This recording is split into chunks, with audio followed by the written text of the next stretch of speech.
I'm Ross. Joining me is Rebecca for the first time, kind of mostly on screen. Yeah. In complete defiance of Ian not being here, we are attempting to drink NS Dry.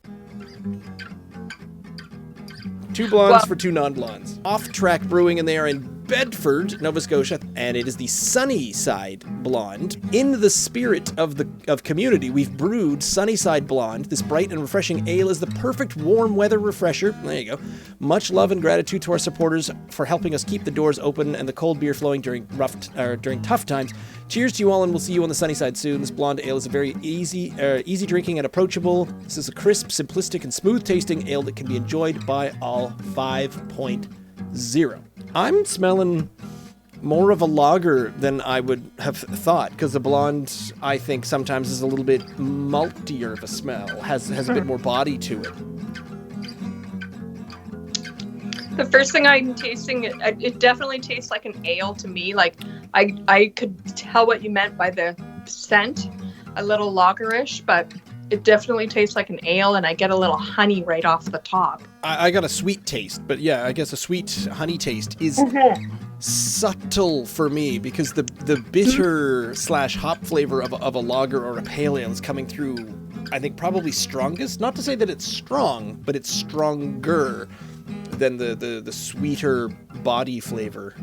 I really like it. It's really a nice blend. Like, there's nothing hitting in all different, like a pinball machine. Really refreshing and tasty. It's refreshing and it's crisp. I think I was expecting a little less of a bitter body to it. If it's saying that it should have a sweet mixed with with malty and sort of a bready or biscuity flavor, those are the parts that I definitely feel like I'm missing out on. 7 for this. Oh, wow. This feels a bit like a 6.5 on a blonde scale. Yes. I'm starting to get a little bit of a bready flavor at the bottom. Okay. For me, I'm satisfied with this one. I would give it like an 8.5 or at least an 8.6. Serpent Brewing's contribution tonight is the Judas Blonde. Aromas of subtle, sweet grain balanced by herbal, earthy, noble hops that lead into a palate that's rustic but mild. Malt, sweetness balanced underneath, fruity and citrusy, yeast contributions, and noticeable bitterness. Does it ever smell hoppy, though? Oh, does it?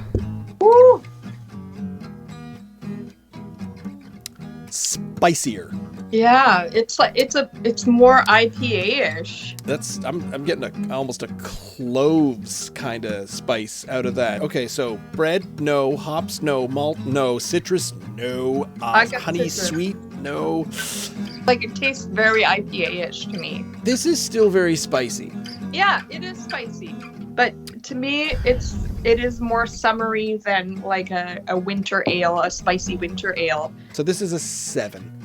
It doesn't taste like a blonde ale to me. I would give this one a 6.5. It's funny because I actually gave the Off Track a lower score, but I'm trying to reward the Judas one for having more blonde traits in it. Qualities, yeah. Even though neither of them really to me taste like a blonde. Yeah. But this one's done the additional thing.